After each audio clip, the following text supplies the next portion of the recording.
जब से जम्मू कश्मीर में मेंबर लेजिस्लेटिव असेंबली चुनकर आए हैं, जम्मू कश्मीर में honourable chief minister Jammu Kashmir को चला रहे हैं, बाकायदा लोगों की तरफ से चुनी हुई सरकार आई है, तब से लेके हम देखते हैं कि लोगों की तरफ से ही चुने गए डिस्ट्रिक्ट डेवलपमेंट काउंसिल के मेंबर, चेयरमैन और चेयरपर्सन पसे पर्दा हैं, सामने कहीं दिखाई नहीं देते हैं।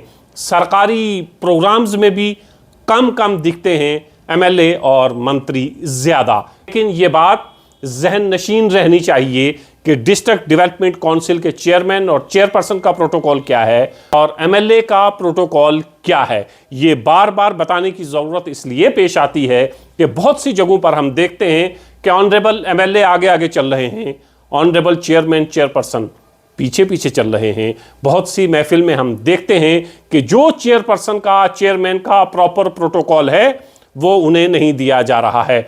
हम आपको डिस्ट्रिक्ट डेवलपमेंट काउंसिल के वजूद में आने का एक किस्सा सुनाते हैं। जब डिस्ट्रिक्ट डेवलपमेंट काउंसिल वजूद में आई थी तो पहले ही दिन या दूसरे दिन जम्मू में धरना दिया गया था। डिस्ट्रिक्ट डेवलपमेंट काउंसिल के तमाम मेंबरान उसमें मौजूद थे।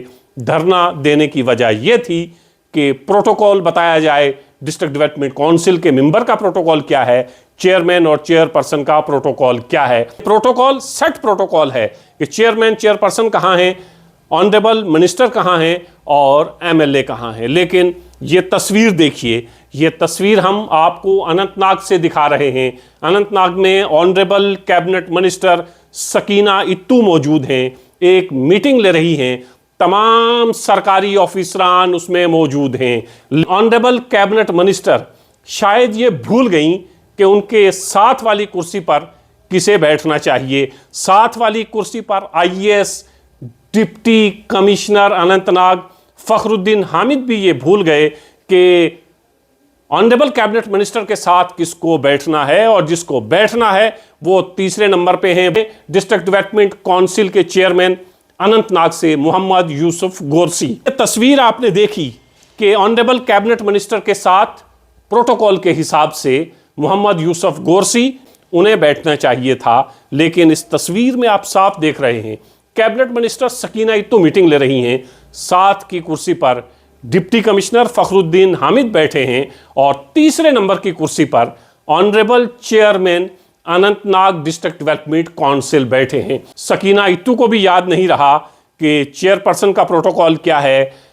IAS deputy commissioner Fakhruddin Hamid, उनको भी पता नहीं रहा कि कैबिनेट मिनिस्टर के साथ किसको बैठना है, और जिस शख्स को बैठना है उसे भी शायद इस चीज़ का एहसास नहीं है कि उसका प्रोटोकॉल क्या है और उसे कहाँ बैठना चाहिए। तो तीनों लोग, honourable cabinet minister, IAS officer, deputy commissioner Anantnag और ऑनरेबल चेयरमैन मोहम्मद यूसुफ गोरसी, तीनों को पता नहीं कि किस कुर्सी पर किसको बैठना है और प्रोटोकॉल के हिसाब से चेयरमैन को कौन सी कुर्सी दी जानी चाहिए। मैं आईएएस ऑफिसर्स के या ब्यूरोक्रेट्स के खिलाफ नहीं हूं। पिछले 5 साल से जम्मू कश्मीर यूनियन टेरिटरी को यही ब्यूरोक्रेट्स चला रहे हैं, लेकिन ताकत लोगों की है।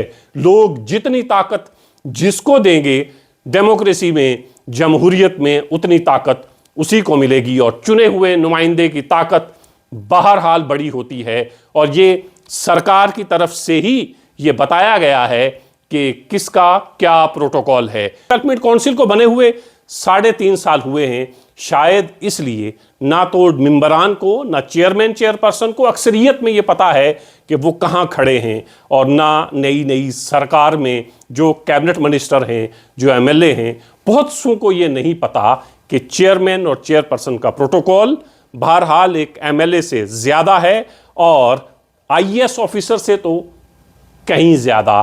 तो एक तरफ जो नई सरकार है उसे भी ये ध्यान में रखना है कि जिन लोगों ने आपको ताकत दी है उन्हीं लोगों ने इस काउंसिल को भी ताकत दी है, और दूसरा काउंसिल मेंबरान और काउंसिल चेयरमैन और चेयरपर्सन को ये ख्याल रखना है कि आपके पास क्या ताकत है। असेंबली बनने से, सरकार बनने से आपकी ताकत कहीं कम नहीं हुई है।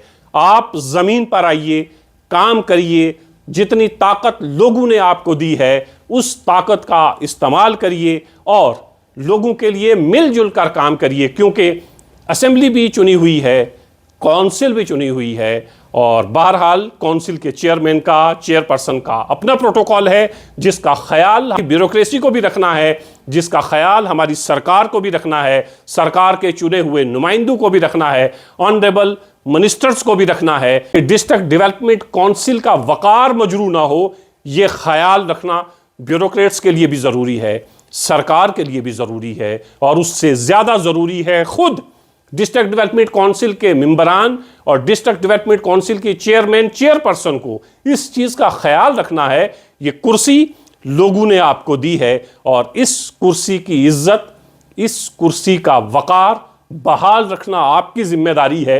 आप भी समझिए कि जिस कुर्सी पर आप बैठे हैं वो कुर्सी लोगों की तरफ से आपको दी गई है, और किसी नई कुर्सी के लग जाने से आपकी कुर्सी की ताकत खत्म नहीं हो जाती है।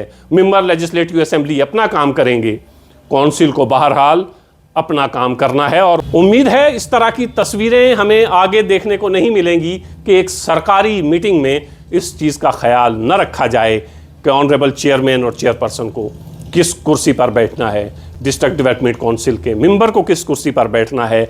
ये ख्याल रखना तीनों की जिम्मेदारी है, जहां नई सरकार की जिम्मेदारी, वहीं ब्यूरोक्रेट्स की जिम्मेदारी, और तीसरे नंबर पे उस शख्स की खुद की जिम्मेदारी बहुत बढ़ जाती है कि वो ख्याल रखे उसका प्रोटोकॉल क्या है, और वो ये ख्याल रखे कि ये कुर्सी लोगों की तरफ से दी गई है और इस कुर्सी का वकार बहाल रखना मेरी जिम्मेदारी है। मुझे भी इस चीज़ का पता होना चाहिए कि प्रोटोकॉल में मैं कहाँ पर आता हूँ और किसका प्रोटोकॉल मुझसे ज़्यादा है, किसका मुझसे कम, और किसका मेरे बराबर है। इस तरह की तस्वीरें आइंदा देखने को नहीं मिलेंगी।